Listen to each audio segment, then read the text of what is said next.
point is, the end result is the same. Duty calls. I have searched the world over for you. That is so cool. You guys all just have this really tight bond. Just call me the computer whisperer. He seemed so nice and normal. You don't want to come back to my place? The bleach smell makes me nauseous. I thought it was going to be a slow night. It's fucking fantastic. I love that sound. Can we go now? They sure are reliable. I got mine. What is this, Yellowstone Park? These things are like Old Faithful. I almost got that all over my goddamn electrical transformer thingy for the laptop. Your laptop's power supply? Yeah, that's the one. All right, I'm just going to towel off. That's how good of an opener it was, everybody. Oh, baby. Mm-hmm. Uh-huh. Welcome to Beer with Buffy. I'm Josh. I'm Rex. And today on Beer with Buffy, we're reviewing Season 5, Episode 22 of Buffy the Vampire Slayer, titled The Gift. The Gift. The Gift. Yay. The Bears. Yeah, because that's what we've been referencing this whole time, if you didn't know. An SNL sketch. Oh, God. Who knows from how fucking long ago? I think the 90s. Yeah. Who gives a shit? So, yeah, we don't have any new reviews. We don't have any voicemails. But hey, one of the best things you can do to help us out is always, as always, review us on iTunes. Yes. And if you review us on iTunes, send us a screenshot of your review and we will send you a free sticker. And eventually, once we get to 75 reviews, we're going to not raffle off, but we're going to give away another hoodie. You're automatically entered into that drawing for a free hoodie, a Beer with Buffy hoodie. Yes. If you write a review. We recently got a 5-star review that is not accompanied by a written review, so they will not be in the contest, sad panda. But that's good news for the rest of you who did write a review, because that puts us closer to 75. Yep. So there you go. I mean, we still like the stars. Thank you for the stars. Yes. But it helps you if you write us a review. And it helps us. Yeah. Help us. Help you. Help you. Help us. Make bad references to Tom Cruise movies. Okay. I've got to, mister. And scene. Well, I think we've been neglecting to mention it at the beginning of the episode a few times now, but here is your due notice that we will be taking a break after the next episode of Ale with Angel. Yep. This is the last episode of Beer with Buffy until we come back from break. And we got one episode left of Ale with Angel, and we're going on break. We didn't want it to be a big, ridiculous surprise, and we don't want our executive doodle-doos to feel taken advantage of. We will be pausing payments throughout the duration of the break. Yep. We're expecting a 2 to 3 month pause. Yep. However, there will be an event after our last episode. We will be doing a Zoom meeting, a Q&A session that we will be live streaming. Yes. So anybody who's not part of our elite motley crew of executive doodle-doos, you can tune in and watch, or you can watch the video later. And anybody who is on that list, you can be part of the Zoom call. It'll be good times. Yep. It'll be a little online party. By the time this episode airs, I will be sending out a message to all our patron supporters, and I will be posting on Facebook with more details, specific details, and how we're going to work all that out. So, fantastic. Hey, speaking of executive doodle-doos, Rex, why don't you tell us who they are? We have those. We have Bridget McCloy, Dead Serious, Callista, Ali Bonaringo, Nathan Lancy, Kristen, Rachel Gregory, Rachel Doodledoo, Dee Sheringhausen, Club E. Seal, Sandra Craig, Jay Sommer, Christina, Catherine Parkinson, Karen Moon, Chris V-Man, Pat Likes Turtles, Scarlett Choi, Bad at Changing Their Name Heaps, God damn it, K-Fro horse dildo with a BwB logo gnome. That's the way you say it. Father Defenestrato, Methuen de Burr, Kelly MC, Jesse Rain, Alex from the Heart, and Carrie Phillips. So much. Thank you. Without you, this show literally is not possible. Yeah, seriously. And one of you, thank you for giving me your old job. No. You know who you are. Well, she's not listening. And also, K-Fro Gnome, what happened to the part of your name that was Carl? Put that back in your name. Put it back. I demand it. Yes. It was the best part. I mean, they're all good, but that was the best. That was the cream filling. Yeah. Mm-hmm. Have I mentioned having a friend named Carl on the podcast that almost without fail, anytime I message him, I message him with Carl. I want to say at least twice. Okay. Yeah. Good. But hey, I'll throw it in there a third time. Third time's a charm, right? Is that the one that's a charm? Sure. I think so. With the way my life has been, it's way more than 3. So I think it's time for a mom synopsis. Joshua! What are you doing, Joshua? Oh, just doing some Christmas shopping. Oh, that's wonderful, Joshua. What's your gift to me going to be? Death! I'm sorry, Death is my gift! Well, that's not terribly jolly of you, Joshua. It's cheaper than a $50 gift card to Barnes & Noble that you'll never use. Do you have any idea, Joshua, how much I would have to pay for your corpse to be disposed of properly? I want to be a tree, Mom. Oh, hush with that hippie nonsense, Joshua. You'll be plasticized and set on my mantle next to the last 3 dogs I've owned. We'll always be together, Joshua. No! I moved out. You can't trap me in death. No! If you say so, Joshua. What's gotten you so morbid anyhow? Oh, it's just the holiday blues. I mean, shopping for meaningful presents is hard. You know what else is hard, Joshua? Things that are filled with blood. Oh, yuck. That is highly inappropriate, Joshua. I was going to say Olaf the Troll God's Enchanted Hammer, because today on Buffy the Vampire Slayer... Hey, you don't do the synopsis, Mom. I do the mom synopsis. The synopsis... I don't know what you're saying, Joshua. Because today on Beer with Buffy, the Scooby Gang desperately works to find an alternative to killing Dawn, while Giles tries to get them to accept that they might have to accept that reality in order to save reality from crumbling around them. Buffy's done with this shit, and if Dawn dies, she quits. Anya remembers the Dagon sphere that repels Glory. Xander proposes to Anya to show his faith that they will succeed in saving the world. Willow thinks of a way to stall Glory and also restore Tara's sanity. Dawn spends most of her time tied up to a plank on a very high tower. They use Tara to track down Glory, and they put their plan into action.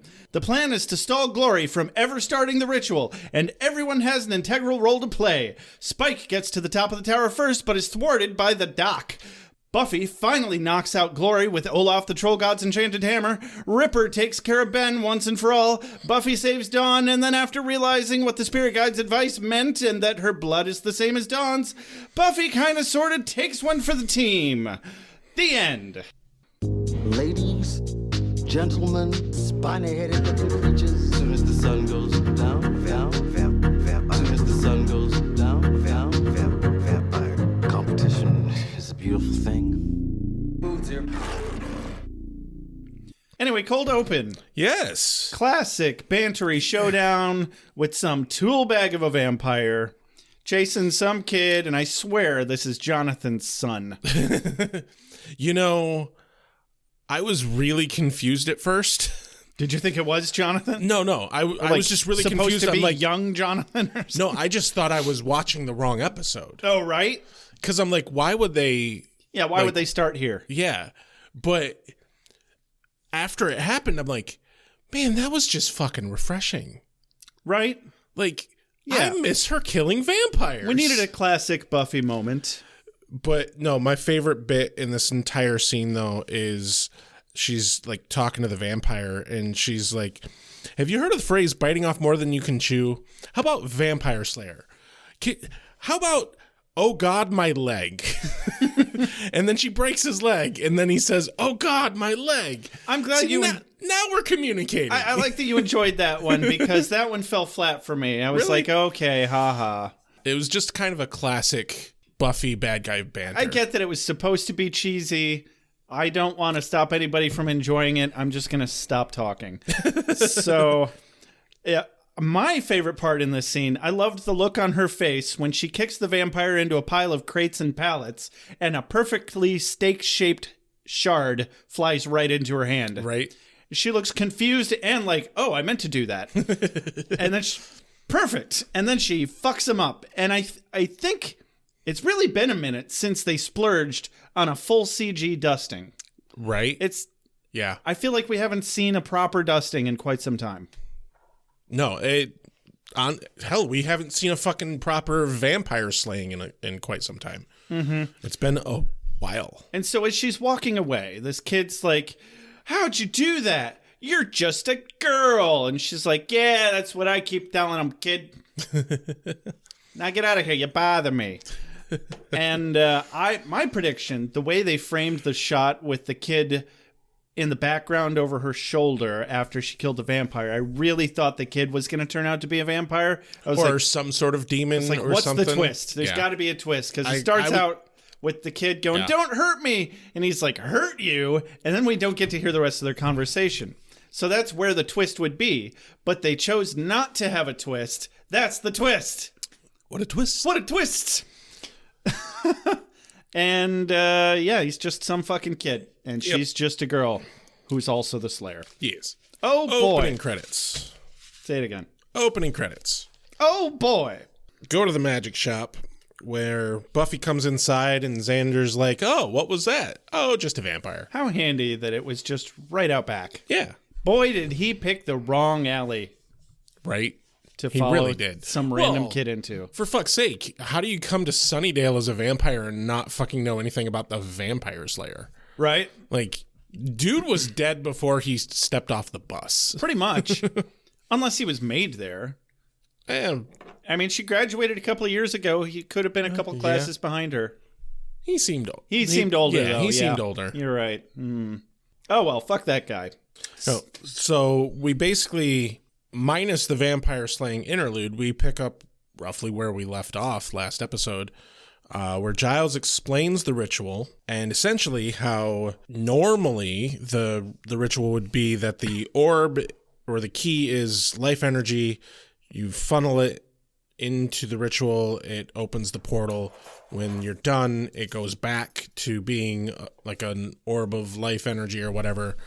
And then it's done. But since Dawn is alive, they actually have to bleed Dawn out to do the ritual. And the portal only closes when she's dead because she stops bleeding. Well, wouldn't you know it?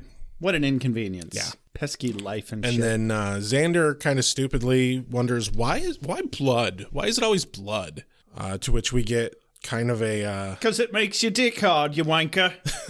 yeah, there's a bit of that in what Spike says, but like... No, everyone just kind of accepts that as the answer.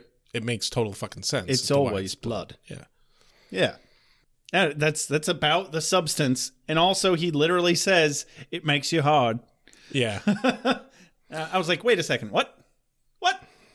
You can't talk about boners on Buffy the Vampire Slayer? No. My favorite bit in there, though, that he says is, he says it makes you other than dead. And I liked that phrasing. Yeah. Makes you other than dead. Very Buffy speak. Yeah. Yeah. Buffy, however, does not accept the answer that they have to kill Dawn. No. Not even open to discussion. Well, Ripper disagrees. Yep. Agree to disagree, because Giles makes it clear that the option must at least be heard. Yeah. And Buffy doesn't like that, and they get to kind of yelling at each other. Yeah, well, she makes it sure that she'll fucking stop anyone who tries to hurt Dawn. Yeah. Even though she's not really her sister, she's connected to her because the monks made Dawn out of the essence of Buffy and quite literally her DNA, in a sense. Oh, it's a very tense moment when she looks at Giles and she's just like, tell me to kill my sister. Oh, and yeah. he replies with, she's not your sister. Like, I was really kind of appalled. Like, I mostly knew where this was going, but... Yeah, it feels shitty, but it's technically true. Yeah. But her connection is beyond that at this point. She's like, no, she's more than my sister. She's literally me. Not just the memories, but physically there's a connection. And I'm like, oh boy, that's good self-love. Yeah. She's got a lot of self-esteem here in this moment. She's like, you have to respect her because she's me. That's an argument. It is an argument. Anya takes this moment of extreme heaviness as an opportunity to display some unbridled enthusiasm towards solving an extremely daunting problem. Yeah. Suggesting that Willow do some magic or something. Xander proposes killing Ben. And then gets down on himself for suggesting they kill an innocent. Hello, McFly! To be fair, they don't know that Ben has betrayed them or betrayed Dawn. That's true, but okay, he's an innocent possessed by a god, a hell god. Yeah. But also, I mean, Dawn's also an innocent, and they're already talking about killing her. At least they're not attached to Ben. Right. Well, finally, at this point, Willow speaks the most truth of the situation and points out to everyone that they don't actually have to kill Glory at all.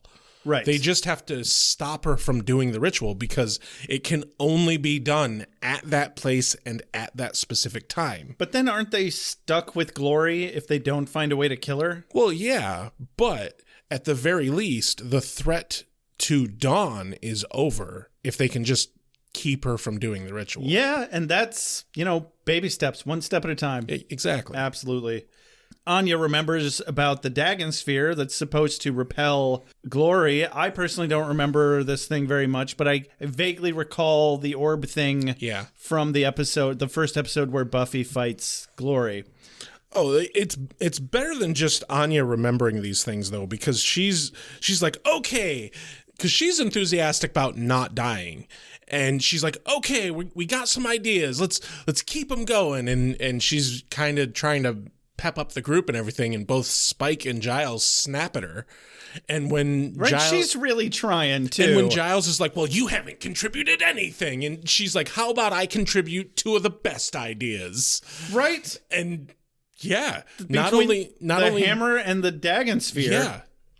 And later on, they also suggest the other third best idea. Which is? We'll get there. Okay. Yeah, so the troll god's hammer is still there. They apparently found a shelf that'll hold it. Right. And, well, I suppose wood is probably better than glass in general. Yeah. In this case. Maybe it's enchanted fairy wood. Yeah, definitely. Let's go with that.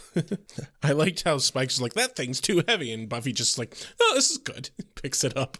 Yeah, I mean, was she able to lift it before? I believe so, yeah. I think she hit Olaf with it or something like that at some point. Okay, yeah, because I feel like we're just now learning that she's more than strong enough to wield that thing like a piece of fucking foam that it clearly actually is. But yeah, I suppose somebody would have had to have lifted it up there in the first place, so. Yeah. Anyway, now the only problem is how to find her. Oh, we're in luck. Tara's been babbling on about needing to be somewhere. And as per the last couple episodes, we know that Tara's somehow connected to Glory still. Yep. Because she had brain suckly doodled. Slurpa-gerbled. Slurpa-gerbled. I like slurpa-gerbled. You're welcome. You can have that one for free. Well, thank you. Must be Christmas. It was a couple of days ago. It was, in fact. In fact. It'll be the 2nd of January when you guys get this episode. Oh, Yeah. shit. Now I have to hold myself to that. Ooh, I've been really trying to get us back onto Mondays, guys, but it's been rough. Been rough. It's been rough. Anyway, cut to Glory's warehouse. Or Where- the tower. Yeah, but they're in a warehouse next to the tower. Yeah. Okay. We can do that. But Ben comes in with a fancy peasant dress for Dawn to wear, I guess, for the ceremony. It's a ceremonial gown. Yeah. That's what But Dawn is just like, no, fuck you, Ben. Fuck you. And the horse you rode in on, I don't want to see you. Just be Glory now. Yeah, why the fuck? Like, what kind of shit-ass mind games are you playing now? You want to murder me and you want me to wear your stupid fucking dress? Right? Fucking insult to injury. Yeah. That shit pisses me off. I did like her point. So Ben actually does just end up turning back to Glory. And I actually enjoyed the fact that Dawn's like, he's a fucking monster. At least you're honest about it. Yeah, I love that she prefers Glory's brazen evilness to Ben's kind of sliminess at this point. Yeah. No, he's way worse than Glory. Because I don't know that I'd go that far. no, I would go that far. And the reason I'd go that far is she is a hell god. That is her nature. He is fucking human. The man is under duress. And I get that. And that's totally understandable. But he doesn't fucking comprehend for a second that if he helps Glory, he's literally just bringing about hell on earth. No, they would just he's just going to kill one innocent and then they slip through the portal. Granted, it's going to leave some shit in its wake, but it's not permanent. It's like, 15 minutes, however long it takes her to bleed out. Still, I think Ben is by far worse than Glory at this point, just because, morally speaking, it's her nature. You can't really be that pissed off at a evil creature that is by nature an evil creature. Okay, agree to disagree. I don't think he's that bad. I think he's a poor bastard caught in a shitty spot who's got a little too much will to live and not a whole lot of hero complex. Yeah, I might not be the best person to judge such things. But I got a lot of hero complex. But it is coming off super slimy, though. Yeah. I gotta say that. They definitely seemingly purposefully make us not like him anymore for the last couple of episodes. Handy. Handy thing that. Handy that. So, yeah, Dawn antagonizes Glory, accuses her of posturing, essentially, about taking it easy on Buffy, suggesting that she just can't take her.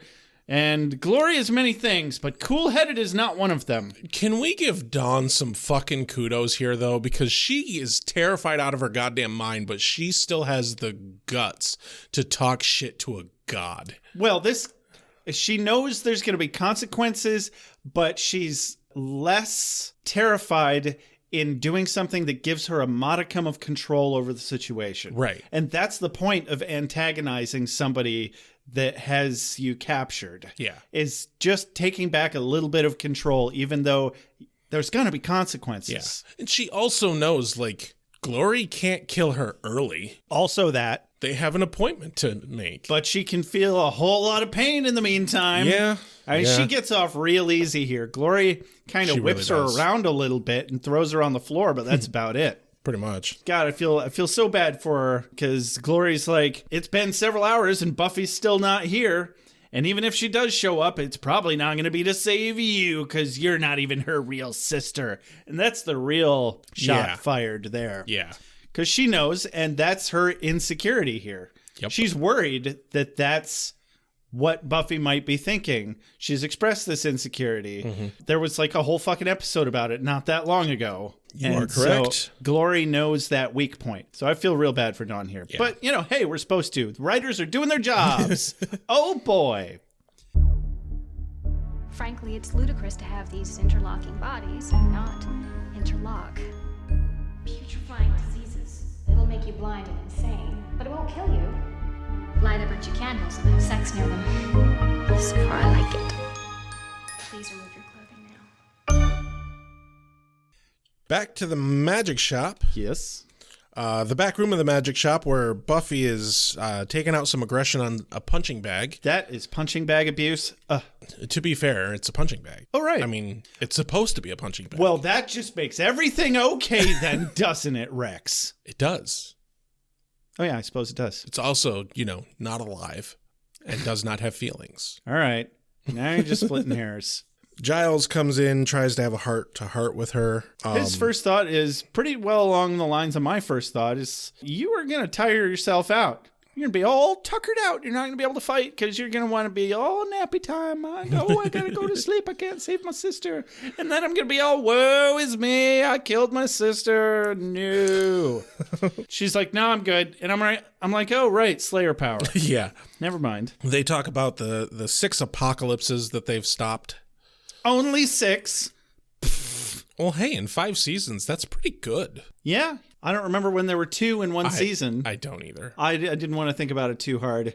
Anyway, she takes one last swing at the punching bag and knocks it right off the hook. No, I remember. The apocalypse they stopped when it was the Xander episode, and they did it in the background. Ah! Oh, God, that was such a good episode. Oh, my God. Anyway, Buffy assures him that she will not tire herself out. Anyway, cue the obligatory heart-to-heart where Giles says I love Dawn, but I'm sworn to a duty and stuff. And sometimes that means snuffing out a puppy to save the world. Like Dawn, she's very much like a puppy, and I must step on her and make her go, brr! But it's for the greater good, you see. Oh, God. And, Buffy's just about fucking had it. If Dawn dies, she's fucking done. Can't say I blame her. No, I can't blame her at all. Mm-hmm. Giles is over here snuffing out puppies left and right. Yeah. Jesus Christ, Giles. I thought I knew you, man. No, I honestly, I agree with her at this point. Because, she expresses that she's just not sure anymore about what's right and wrong. It is a rough-ass decision Yeah. to be like, well, I'm going to stop you guys from killing my sister and just let reality as we know it crumble to fucking pieces. Yeah. That's a bit much for anybody to endure. But I can't blame her. No, I can't, especially given that, Dawn is, at this junction, her only goddamn family. And her mom just died. Her mom just died. Her dad is fucked off who knows where. She had to kill Angel. Yeah. Riley fucking left her after being an emotionally abusive jackass. Dawn is all she has left. Yeah, she is all up in sorts. That's a phrase, right? Sure. Yeah. Yeah. Okay. Yeah, back to the warehouse. Yep, we get a brief scene back at the warehouse where Dawn is dragged up the tower. And that's pretty much it. Yeah, pretty much. Back to the magic box. Anya and Xander are boinking in the basement while looking for the Dagon Sphere. X and Z boinking in the basement. There it is. We are essentially the same person, everybody. I just had to show Josh my notes because just when he said that Anya and Xander are boinking in the basement, that's exactly what I had written in my notes. Yep, next episode of Beer with Buffy will be brought to you by one or the other of us. Clearly, you don't need both. And it won't matter which. You won't even be able to tell. And you goddamn know, you fucking know that Giles knows. Oh, Giles knows before he even calls down there. Oh, yeah. Giles knows before they go down there. He probably, when he was walking to the basement door, he's like, I'm going to have to yell at them because they're probably just fucking. He smelled the arousal on both of them 5 minutes before they mentioned the Dagon Sphere. They have been down there for far too long without finding anything. They're fucking. Yeah. And you know what? Who can fucking blame them? I would be in this circumstance. The world's about to fucking end. Oh, right? I thought you meant you would be blaming them. Because the world's about to end, and we need that fucking Dagon Sphere. Yeah, but also that. But also, the world's gonna end. Yeah. Get some fucking in. Better get some boinking in the basement or wherever. Do it. Get you some. Totally agree. My favorite bit with this scene, though, to the point of I would almost call it a quote of the day, but it's kind of a runner-up, is they're talking about having sex, and then Anya calls Xander a pervert, and Xander replies with, other pervert? Right. And that has some very my relationship energy. Yeah, that definitely was a sign of a great rapport, which we already knew that they had, but it's fun to see those bits, and that bit of it that we don't normally see entirely. I guess we've seen a lot of sexual banter between them, just not recently. Yeah. And it was welcome. At the risk of sounding brutally creepy and sexist, my favorite part was seeing Anya without a shirt on, because boy, she's got a sexy tummy. I didn't even notice. Oh, go back and watch it. She looks good. She's a gorgeous person. Oh, absolutely. Definitely. Yeah. Yeah. You can't tell me you don't watch Buffy the Vampire Slayer because there's some sexy folks in it. Oh, there's lots of sexy folk. It's got everything. Anyway. It's got something for whatever your lean is. So Xander finds the sex bot of Buffy. Yes. Wondering why Willow would have kept it and coming to the most perverted conclusion possible. Anya then freaks the fuck out so hard that there's a music cue for how terrible it is. And it's a stuffed rabbit. An omen of horrible things to come. This cracked me up so fucking much. Any moment that we have this show where it brings up that she's afraid of bunnies, right, makes me laugh so deeply because I now have a rabbit. Yeah. And like anytime it happens, it just makes me think of that damn rabbit. Yeah, I'm surprised that they actually got me. Like, I didn't see the punchline to this joke coming. Right. I really thought it was something serious for a moment. They got me. And it's kind of rare at this point to not see him coming. I can usually see it coming a mile away like it's a fucking sitcom formula. Yeah. But they got me. My hat is off to them. Good job. But no, the bunny is just too much. It's too much for Anya, and she just can't take it anymore, and she just starts to have a complete goddamn meltdown. And just when she thinks she couldn't possibly be more nervous, Xander proposes. And she slaps the shit out of him. She slaps him for good reason. You know, that's a proper response to any romantic come-on from Xander Harris under any circumstances, really. I would agree with that. Even if you are involved with him. I mean, her entire point is that Xander is only proposing because he believes the world is going to end. And I think she's completely right. Like, obviously, we know what happens with their wedding and all that. But specifically in this scene with the acting that is happening. I mean, okay, let's play that out. Even if he is doing it because he thinks the world is going to end, I still don't buy that he's doing it so that he gets the benefit of this gesture without having to fulfill it. I think it's because he thinks he's never going to get another chance because he loves her that much. He's still doing it for the right reason. Just with the other side of the coin of the outcome. The biggest moment that really throws me with this whole exchange is at the very end of it. She says yes, but not until she doesn't take the ring, and she says when the apocalypse has been stopped. Mm-hmm. And so basically, she says, "Okay, yes, but we're not engaged." You know, ask me again after we've dealt with this problem. Sure. And the look on his face, it speaks either he's afraid they're going to stop the apocalypse or he's very afraid they're not going to stop the apocalypse. Either way, he's bullshitting something in this scene. I get what you're saying. Yeah. So I either didn't watch closely enough or I just didn't get that impression off of his facial expression at all. Not sure which. Because my impression was that he was totally fine with that and was just happy to hear a yes from Anya and then moved on. But that'd be worth a second watch for me now with that perspective. And that's what this is all about here at Beer with Buffy. I'm Josh. No, we're not done yet. Oh, yeah, I don't know. I figured we could do a mid-roll, whatever. Anyway. So, he assuages her fears that he's only proposing because he thinks they won't survive. Anyway, whatever. Moving along. Willow and Buffy. Yep, we go to upstairs. Buffy and Willow are having a little talk, and Buffy gives Willow a little pep talk about how Willow is the biggest gun they got. Because she's the only one who's actually managed to hurt Glory out of all the Scooby Gang. Yeah. Including Buffy. And, she's like, do you have any ideas whatsoever? And Willow happens to have what I think is a pretty damn good idea. Or, as she likes to call them, theories based on wild speculation. Well, yeah. But I mean... Better than nothing. Yeah, exactly. No, her one good solid idea is that she's been looking at what Glory did to Tara, and she thinks that she can undo it. Specifically, when she undoes it, it might somehow affect Glory and kind of slow her down enough to where, give Buffy a slight upper hand. And that's... Personally, I think that's fucking brilliant. Brilliant. 2 birds, 1 stone. Exactly. Goddamn right. So Willow has a moment with Tara where Tara slaps her. Yeah. I guess that's just the activity of the day.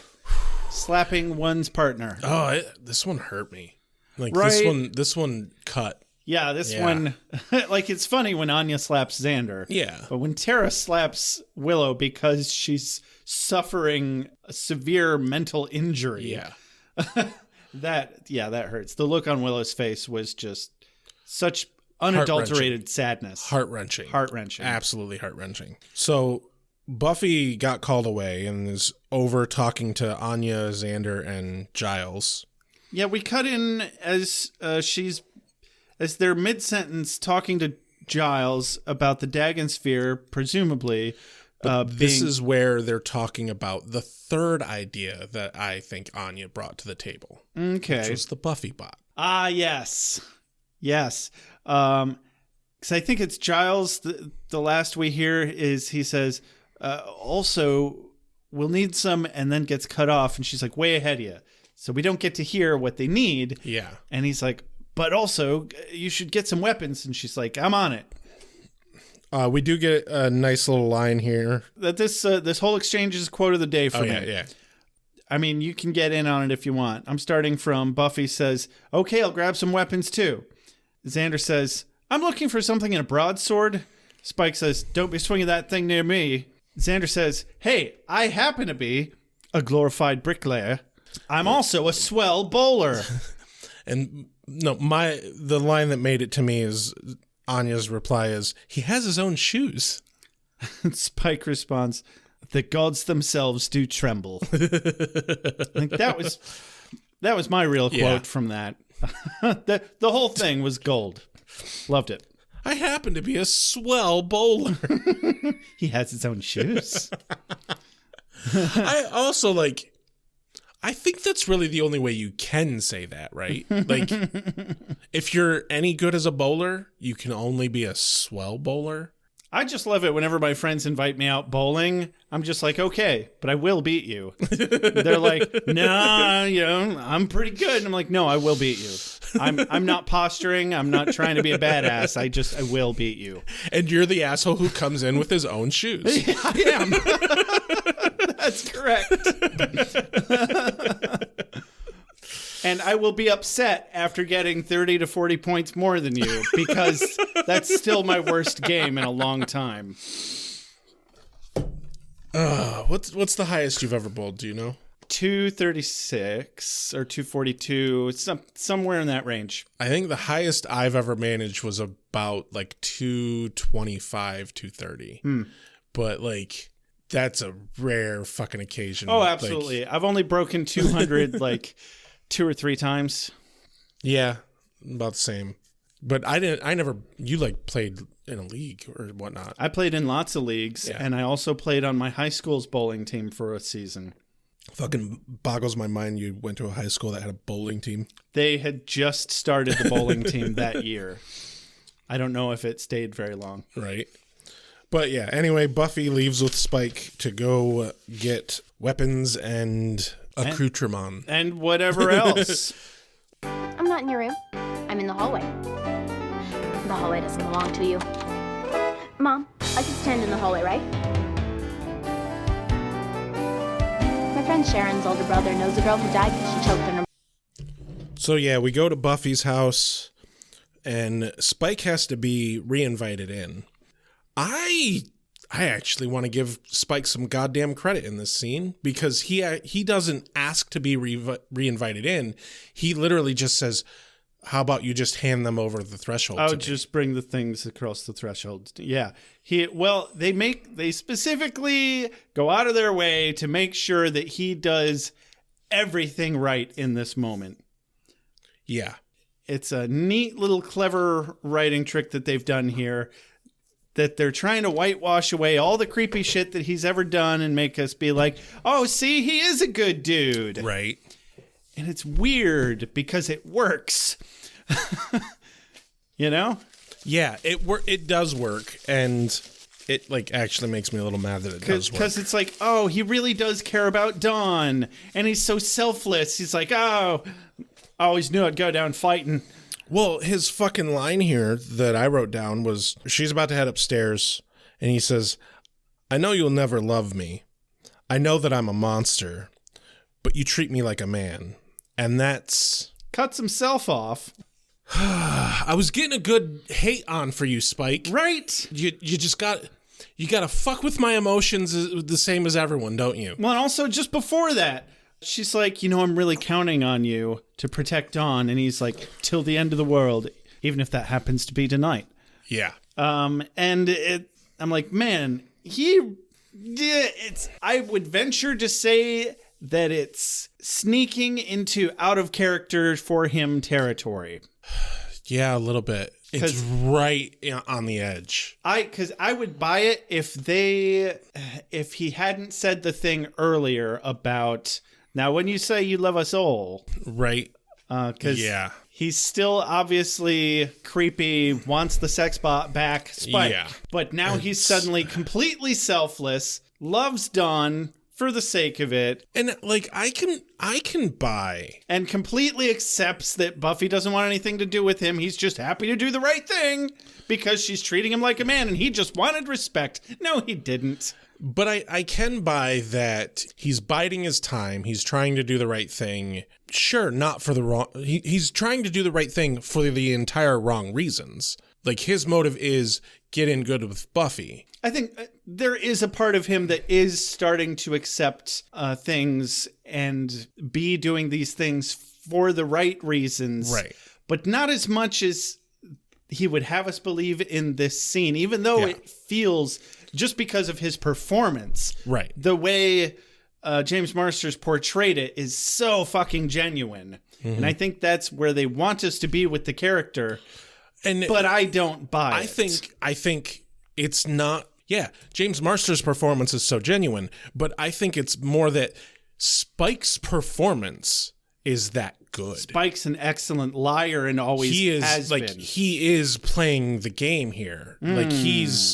He is trying to manipulate Buffy. He's just doing it expertly. And he's doing a really good job because, my God, Buffy keeps giving him that very confusing stare. And even right when she invites him in, I swear to God, she wanted him to kiss her. Yeah. That's what it looked like.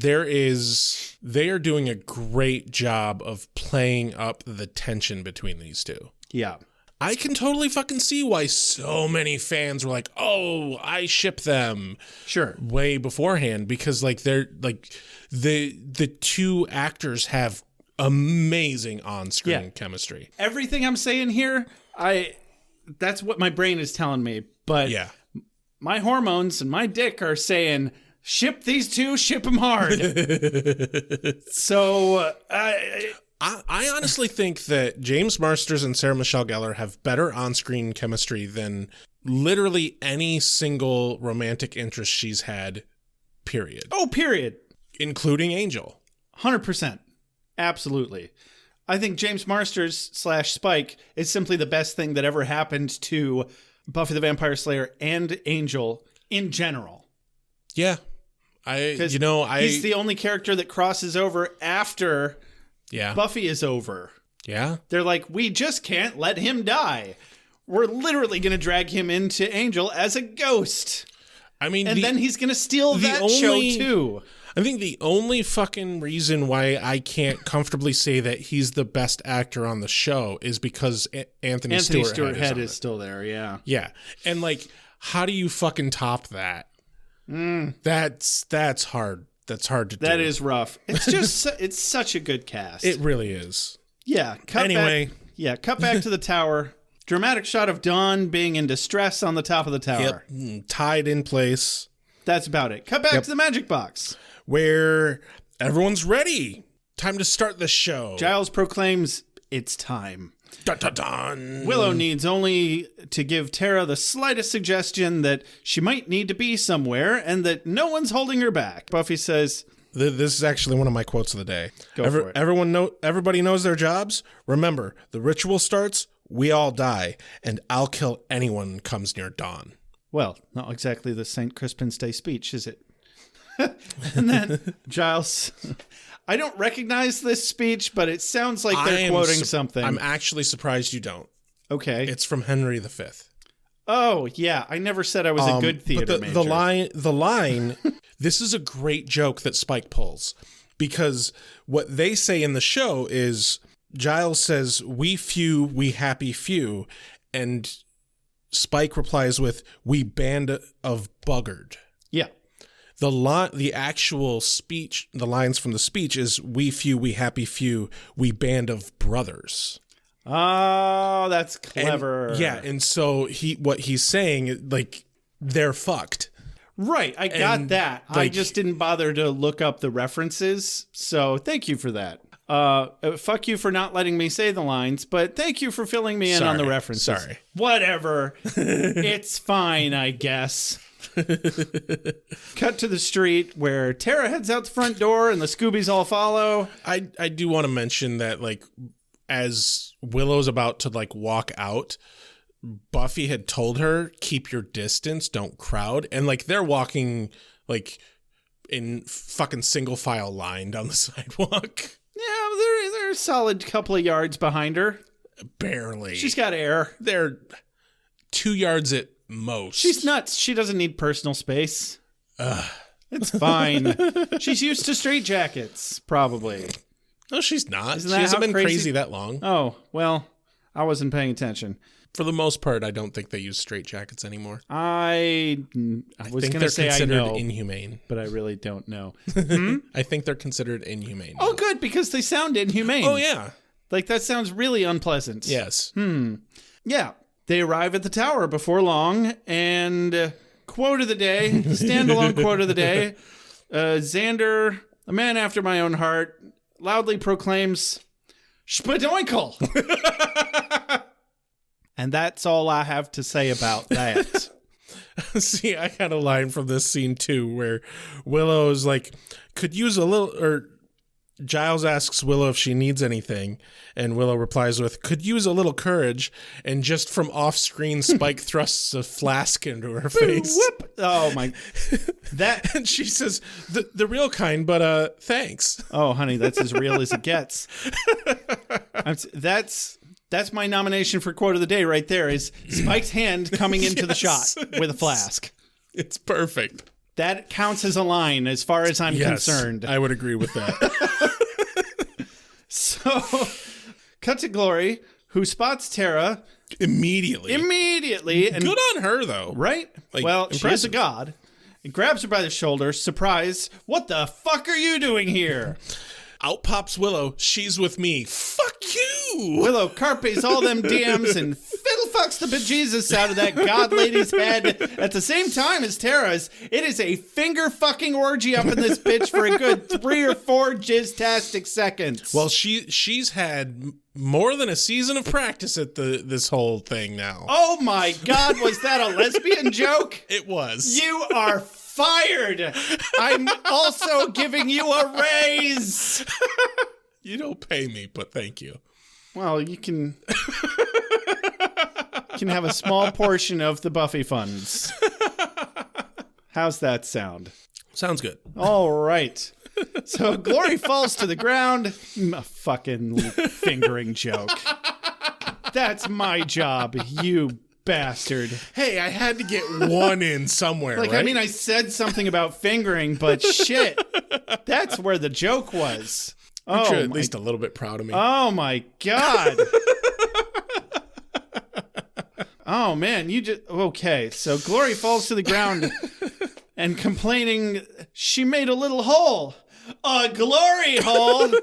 Ha! By the way, this is our official apology for completely missing Right. that dirty ass pun for quite literally the entire season. She has gone through she's made so many holes in walls. So many holes. I can't count the This number of episode, or this entire season is just filled with glory the number holes. of Kool-Aid Man jokes combined with glory Oh hole my jokes that we God. could have made. It's an entirely other dimension of reality, just gone with the wind. I am so sorry. Yeah. But hey, we got one in there. It's gonna be okay. We're okay. We're It's still a- funny. We're still funny. We're still entertaining. It's a Christmas miracle. But now she's a little peckish and she needs a brain to eat. Yeah. And of course, not one of her minions' brains. I mean, No. sheesh. Talk about junk food. Right. Am I right or am I right? So she spots Buffy. She'll do. And, Glory's a bit... Dramatic camera angle as we zoom up to Buffy and she's, come get it. Like you do. Yeah. It is the season finale, and we're at least 2/3 of the way through the episode. So, yeah, Glory's a bit woozy, but she sends her minions and sub-minions to guard the stairway up to the tower while her and Buffy duke it out a bit. Yes. Glory's confused by what the witch did to her, and Buffy doesn't play her hand very close to her chest on this one. No. She's like, hey, see this Dagon sphere that I have? It's probably that's slowing you down. And throws it at her. I bet you can't touch it. And she's like, oh, I'm touching it. That really sucks. Crush like an egg. Yeah, you're right. Oh, okay, I'm better now. Yeah, that was a bit not the right call. Yeah, probably would have been better if you'd just hung on to it, Buffy. Yeah. Oh, well. Yeah. Yeah, she makes short work of it. They default to exchanging blows. The thing Glory was just chastising herself for doing not too long ago instead of putting a hole straight through Buffy's chest. Yeah. Yeah. So the rest of the Scooby Gang piles in against the mob guarding the tower. So yeah, kind of an honorable mention of a quote here. One of the minions is like saying how they're gonna guard the stairs and everything, but ends the line with, "This will be our day of glory." And then one of the minions behind him says, "Well punned." Well punned. Yes. God. It He's just like- came to me. Arrow in the As chest. an arrow just comes to him. See what they did there? Yeah. Hey-o. Yeah.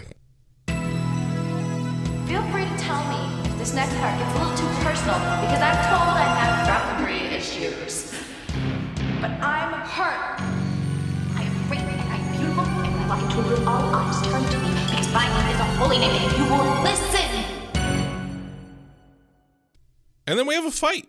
There was a firefight. Okay, there was a melee fight. Everybody was kung fu fighting. Yeah, something like that.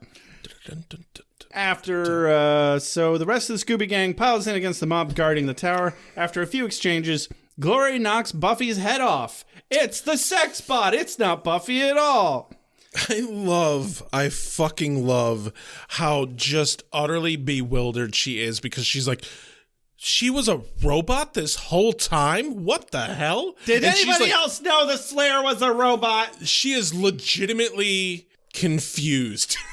And it was so perfect. Yeah.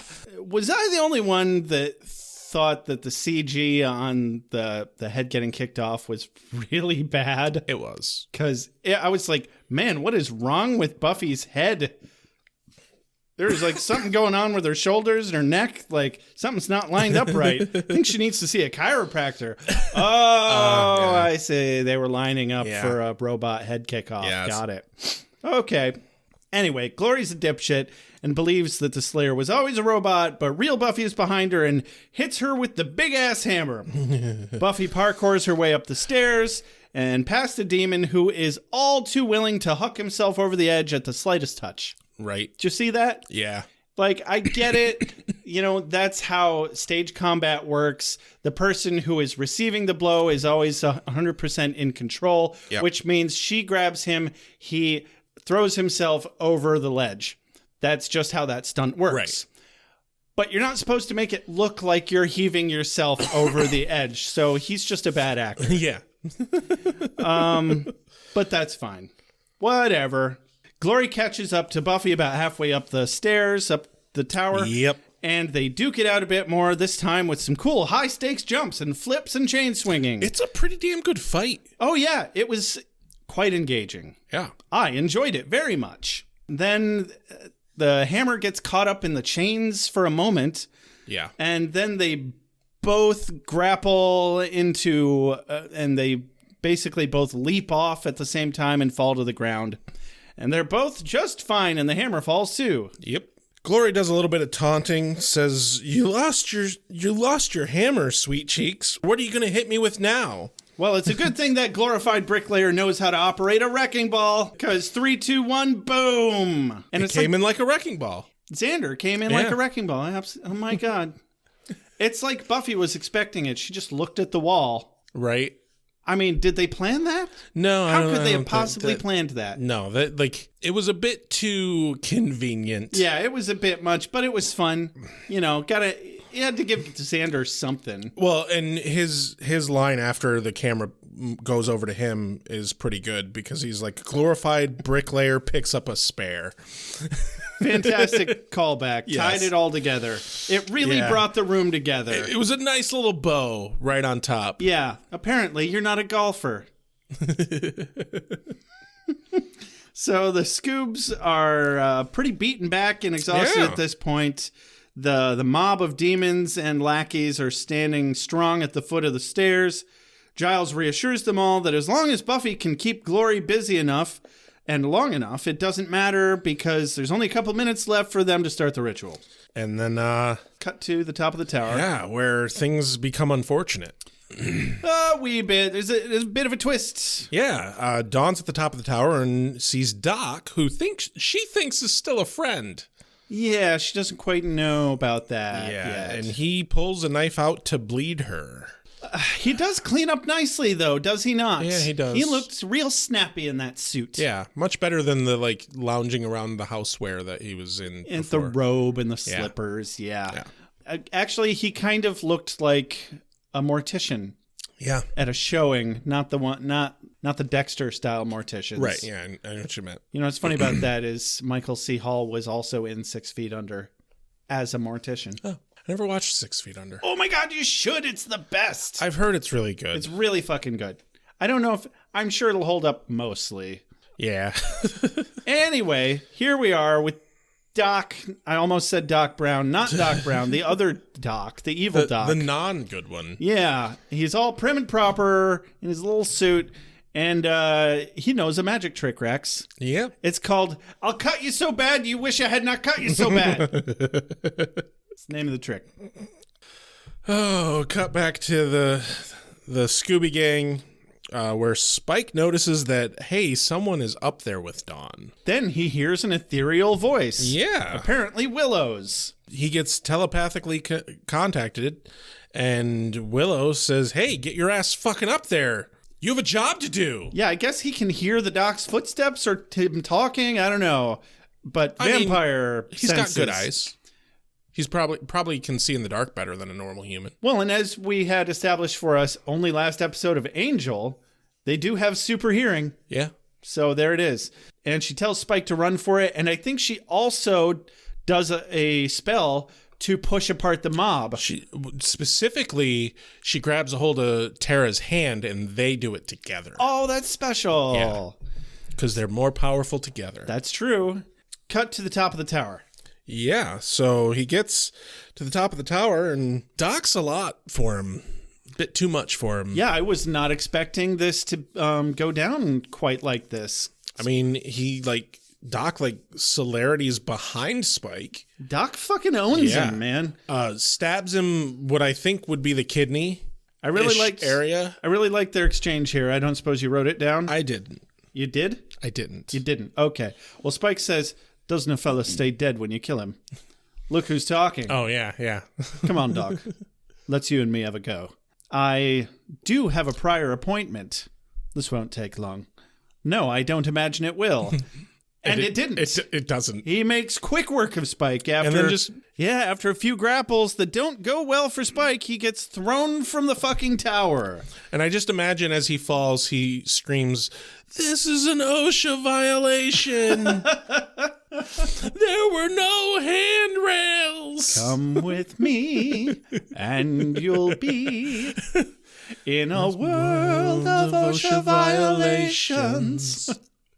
I know that's not the first time I've done that on this podcast, but I'm going to do it every time it comes up. You're welcome. So, thrown from the tower, we see him splat at the bottom, but in a way that tells us he's probably okay. Yeah, he's fine. He's just going to be super fucking bruised. And Buffy finds the hammer again at some point and is wailing on Glory. Oh, God. Glory goes down.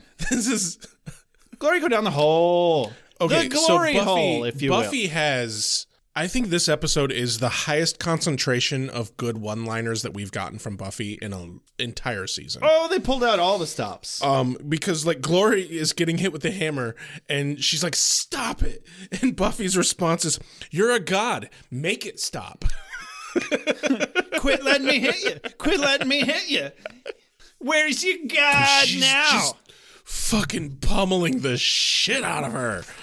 Oh, it's so satisfying. It's very satisfying. They know how to do a good season finale. That is for fucking sure. So Buffy smashes her bitch ass into submission. She becomes Ben finally. Buffy makes Ben swear to make sure Glory never comes near her and her own again.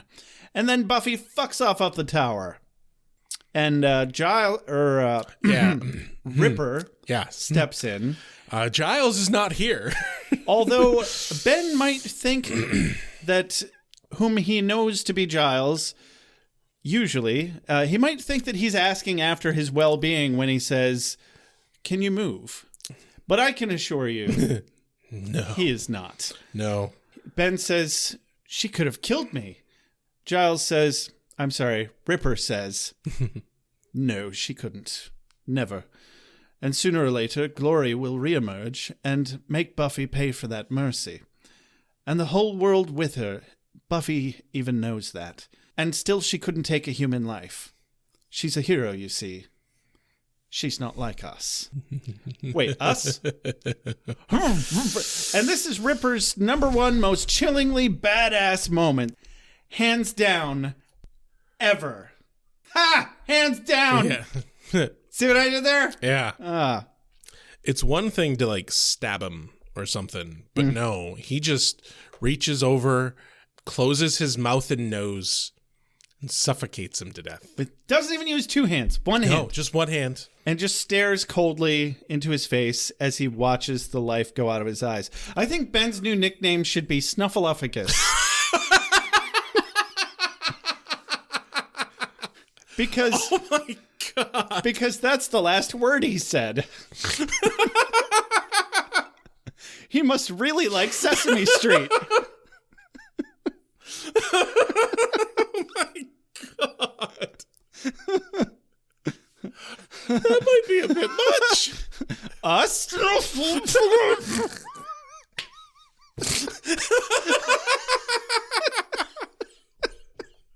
Holy shit. Not too much. Much too much. Much too much. You're welcome. Oh, fuck. Jesus Christ. Did I outdo myself? Yeah, you did. Yes. Fuck. Worth it. Dude, I am super glad I was not, like, trying to take a drink or something at that moment. I think I would have died. Yeah, me too. I'm also glad. Oh, fuck. Oh, as I was gonna say, this is a big moment to me because, like, I completely agree with what Giles is doing here. Oh, 100%. Like, I don't even have to think about it. And I mean, like, we know that he's not exactly murdering an innocent here. Yeah. But he doesn't. He doesn't know that. Oh, Ben you're turns. right. I He didn't even doesn't think know. about that. I still don't care. But He's just doing what he knows needs to be done. yeah, He knows this is a way to kill an unkillable fucking hell god. yeah. Done. That glory problem is dealt with Or forever. even if there's a chance, I guess he doesn't know that killing the host will kill the parasite, but he's pretty sure. It's a good gamble. It's a good bet. Yeah, Definitely. it really is. Fuck. Cut back to Snuffleupagus. Good fucking God. Well, if this guy wants to fight with weapons, I've got it covered from A to Z. From axe to the other axe. I'm fairly certain I said no interruptions. cut back to Dawn and Doc. Where Yeah. Doc What's up, Doc? gives some shallow cuts. Oh yeah, he's slicing up Dawn Yeah. for a ritual sacrifice. Shallow cuts so that she bleeds for a long time. Oh yeah. Buffy shows up and Doc is like, this should be interesting. Yes, very interesting. Walks at her and she just puts a hand out and she goes, bloop. Bye. It was interesting and short-lived. Very short-lived. Yeah, she's like, excuse me, you're not allowed to do that. Torturing my sister is my job. So she shoves him from the tower unceremoniously as we hear a faint scream Doppler affect its way to the ground. Yep. She frees Dawn, but it's too late. Her blood has started dripping and has opened the portal. Demon And now dimensions. they're thinking with portals. Fuck. They've been thinking with portals. Yeah. They've been thinking with portals. I'm sorry. Sorry, not sorry. That was not well punned. I know. Demon dimensions have started to cross over. All kinds of apocalypto shit is going down. Dogs living with cats. Cats and dogs living together. Anya shoves Xander out of the way, but gets knocked out by falling debris. A streak of lightning hits the street and causes a crater. A fucking dragon pops out of fucking nowhere. Right? Just starts flying Fuck. around. Yeah, it's a whole mess. And then this is when it clicks for Buffy. Her gift is death. Their blood is the same, therefore her blood can close the portal. Yeah, that's problematic at best. Well, she is the hero. Mm-hmm. Heroes don't die well. Not usually. Yeah, they do the little whisper trope thing where Buffy whispers something to Dawn, and then we don't hear what it is till, like, we actually do get to hear what it is, though, because after she jumps in the portal, it voiceovers. They wanted to do the voiceover while everybody is grieving Yeah. over in slow motion over Buffy's presumably dead body. Yeah. But And we get to see her realization of what it meant when the spirit guide said, death is your gift. Her realization that her blood is the same as Dawn's. right, and it, like, to me it makes sense that, like, she is gifting Dawn with her death because by sacrificing herself she's giving Dawn a life, and it's literally the only way that Dawn could live. Sure. Yeah, she's gifting Dawn and also everybody else at the same time. Yeah. Everybody. I mean, it's a little unfortunate that, you know, the Slayer is gone now, or at least, you know, the only other Slayer we have is in prison. Well, what are you going to you do? know. But yeah, this is actually one of the last things that she says to Dawn here. I had completely forgotten about this, is the line, the hardest thing in this world is to live in it, which is a line that she says, that Dawn says to Buffy in the musical episode. And I've seen the musical episode so fucking much that I never fucking remembered that that line was from this episode. Aha! And So it that's connected dot. one of the reasons we're doing this podcast. Yeah. It's a rewatch for a reason. Oh, baby. Gerarg. Gerarg.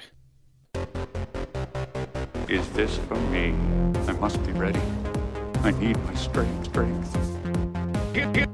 me more! Night, I shall walk in the earth.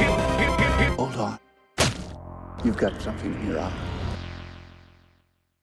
Sad piano. A little bit. Yeah. Could you imagine watching this in real time? How fucking upset would you have been with Buffy dying at the end of this? Oh, gotcha. You mean if it was like, yeah, if my sister committed suicide to save the world and save my life, I'd be pretty upset. No, I mean, you mean like the series. watching the show. Right. Like the day, imagine watching it the day it aired. Yeah, that would have been fucking nuts. And also, part of the reason they did this was because they didn't know that the series was going to be able to be renewed or not. They were preparing for the worst of being canceled. Yep. Yeah, because next season they're on a new network, I think. Yes, this is where the network switch happens. Yep. I forget, because they're on Fox originally, right? Yeah. I think they switched to the WB. That sounds right. Yeah, they went. I know Warner we've talked about Brothers this or some before, shit like that. and it's basic Buffy trivia. Yeah. Most people listening to this probably know all this already. Let us know in the comments. Anyway, how'd you feel about this episode, Rex? It was so fucking good. Yeah, it was not only was it so good, it was so substantially more than I fucking remembered. Yeah, they really brought it together. Like, they blew it out of the fucking park. I was a little worried about this episode because last episode was I enjoyed last episode, but it wasn't as big of an episode.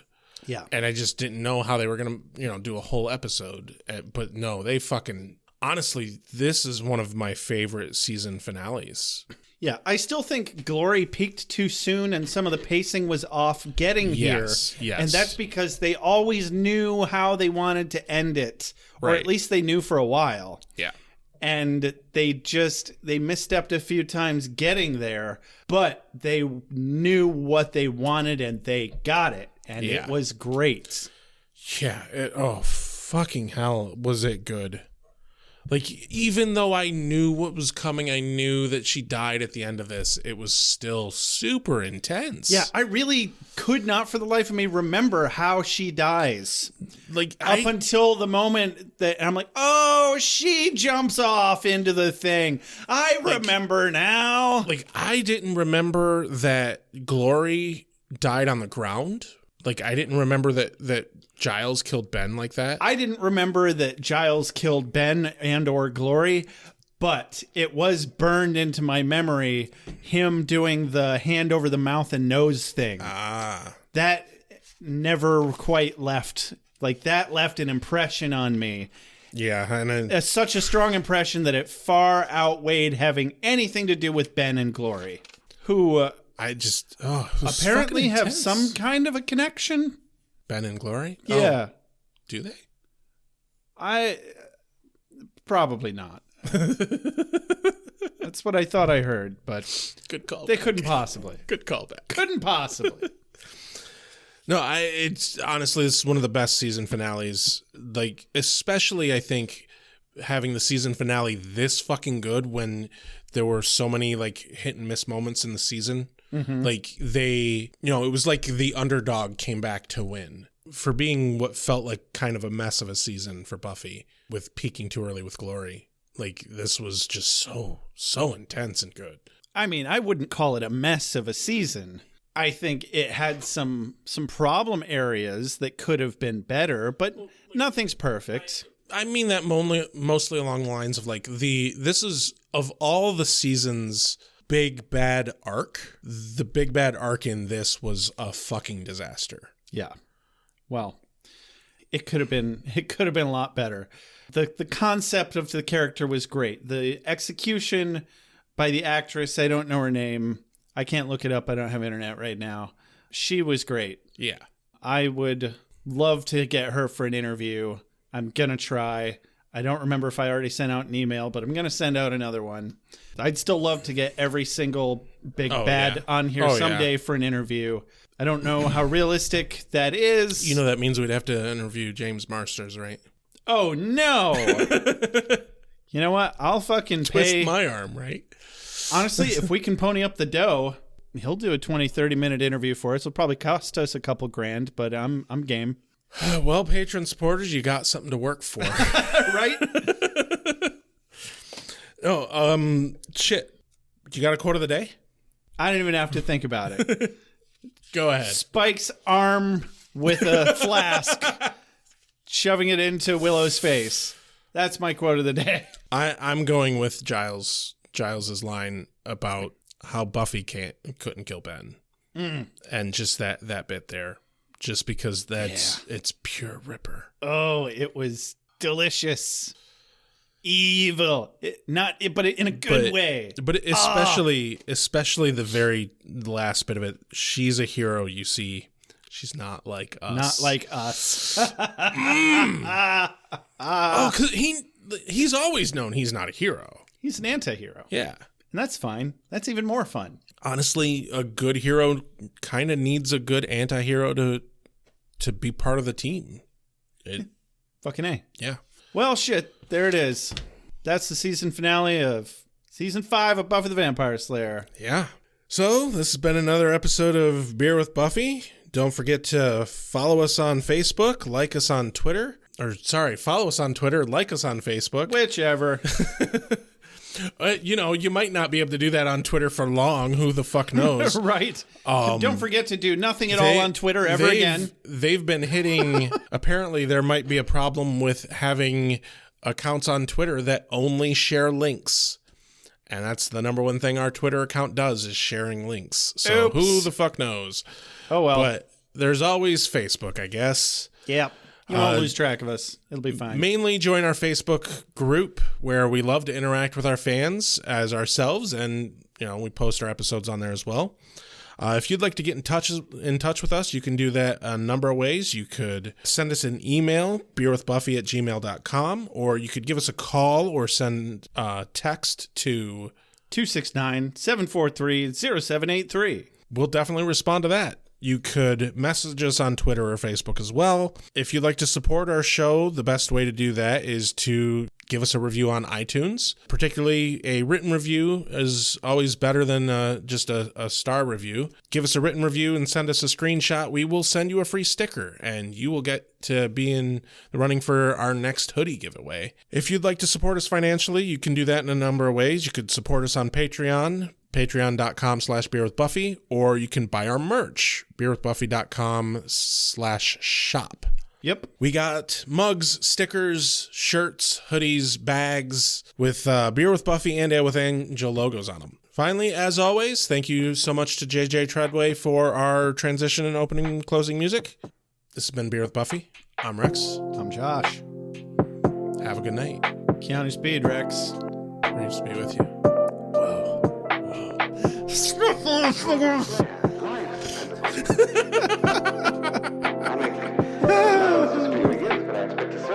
Responsibility, and instead of which you enslave yourself to this cult. You don't like the color?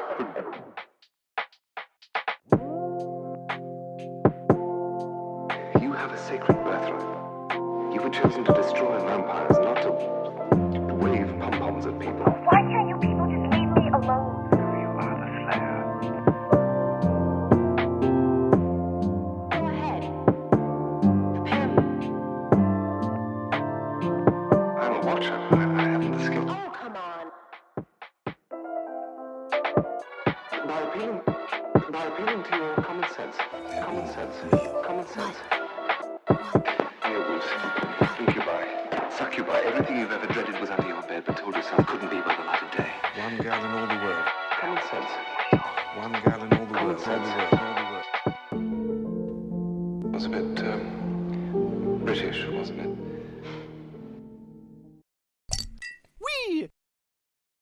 Wait, what have we done?